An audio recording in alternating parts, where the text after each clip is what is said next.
For the first time in 21 years, the MVP award will go to a big guy.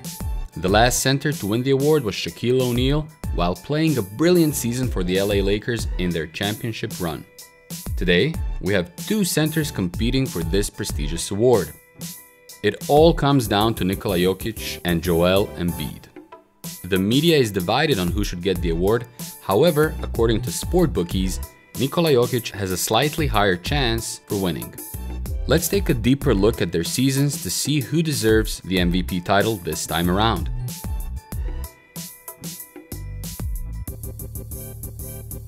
Both Jokic and Embiid are playing the best basketball of their NBA careers this season. Jokic is holding Denver in the 4th spot of the Western Conference without their second best player, Jamal Murray. Philadelphia is the first team in the East, despite the fact that Joel Embiid missed many games this season. In the games Embiid played, we have seen him make some adjustments. Although he has the best 3-point shooting percentage in his career, he's taking fewer 3-point shots and started to fire up mid-range shots more. At one moment of the season, he was 3rd in the league in mid-range shots per game. Joel also leads the league in post-ups. He is taking 12.6 post-ups per game, which is by far the most in the league. Embiid's game reminds us of old-school players this season, which is a good refreshment in this 3-point era. His competition for this year's MVP award is Nikola Jokic. The Joker is also atypical for today's game and a great example why you can't judge a book by its cover. He's not athletic and seems like a player that couldn't succeed in this era. Not only did Joker succeed, but he's the leader of the Denver Nuggets, one of the best players in the league, and most likely the new MVP. What's so special about Jokic? Well, he's unquestionably a unique type of player. A 6'11" center who knows how to pass, can shoot from anywhere on the court, and can easily switch roles between center and playmaker. He knows how to set a block and initiate the pick and roll and understands the game the right way. In addition, his outstanding passing and playmaking abilities make him an elite passer. He is currently in 7th place, leaving behind players like Lillard, Morant, Simmons, and Irving. The Joker also leads the center spot in 10 or more assist games. Jokic has a tremendous basketball IQ and sees the game a bit differently than others. He's the type of center that is almost averaging a triple-double this season, which is very rare. In the all-time triple-double list, Jokic stands in the 9th spot with 56 triple-doubles. The great Wilt Chamberlain and Nikola Jokic are the only centers on the list. Did we mention that Nikola is top 10 in assists, rebounds, and points this season?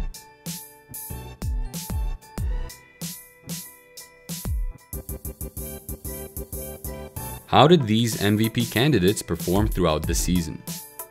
Nikola Jokic played 20 more games than Embiid and averages more minutes, more assists, more steals, has a better field goal percentage, 3-point percentage, and is slightly better in free throws and rebounds this year.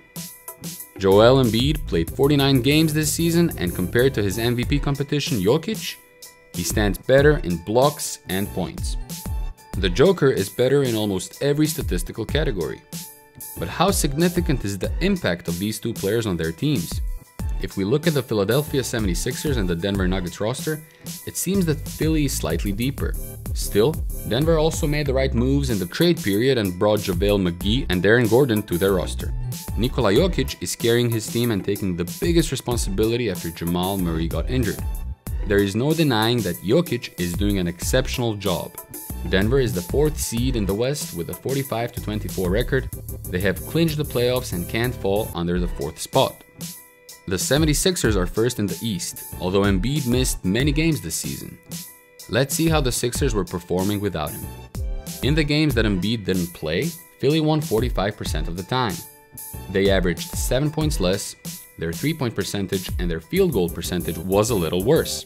But Philly still managed to be the number 1 seed on the East with a 47-22 record at the moment, despite Embiid not playing 20 games. Denver has a 45-24 record, and if they were playing in the East, they would be the 2nd seed. However, if Jokic didn't play 20 games like Embiid, we don't believe that Denver would be able to hold on to the 4th spot. It would be interesting to see how Jokic and Embiid go head-to-head, but in 2 games between Denver and Philadelphia this year, Joel didn't play.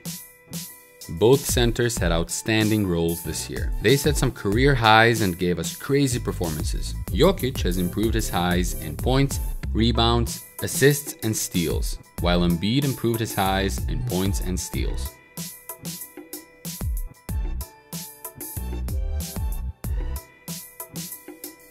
Let's look at their best 3 games this season.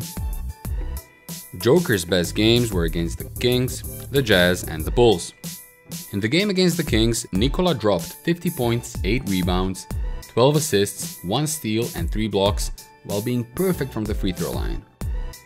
Only a couple of days later, Denver played against Utah, and you've guessed it, Jokic was the player of the game. He scored 47 points, shot 100% from 3, and added 12 rebounds, 5 assists, 2 steals, and 1 block.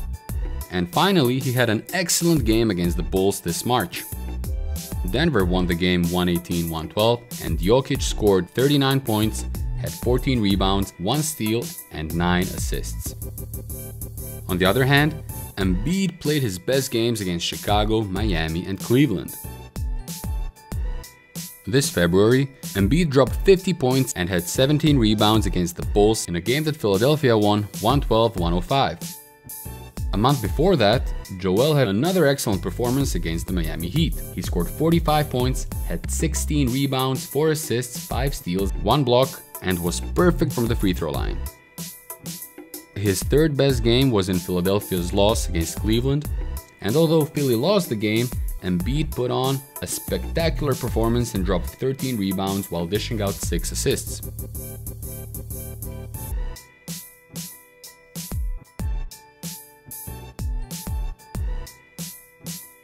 Where do these 2 centers stand compared to the last center to win the MVP award, Shaquille O'Neal? Shaq was a force of nature and probably one of the most dominant big guys to play basketball. In his MVP season, Shaq played 79 games and averaged 40 minutes, 29.7 points, 13.6 rebounds, and 3.8 assists, while shooting 57% from the field and 52% from the free throw line. However, Shaq didn't take any threes.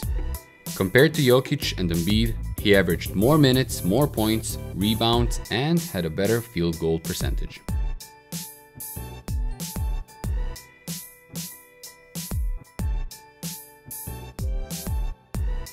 Both players had a great year, but we give Nikola Jokic a slight advantage because if you take the Joker out of Denver, they would be seriously struggling to even make the playoffs. He is the primary factor of Denver's success this year. And this is not to say that Joel isn't Philly's primary weapon, but Philly has a deeper squad than Denver, especially with Jamal Murray missing 1/3 of the season. Both of these 2 centers are exciting to watch, and in this 3-point era, it's kind of refreshing to see something different. What do you think? Which one of these 2 players is more important to their team, and who will win the MVP award this year? Let us know in the comment section below.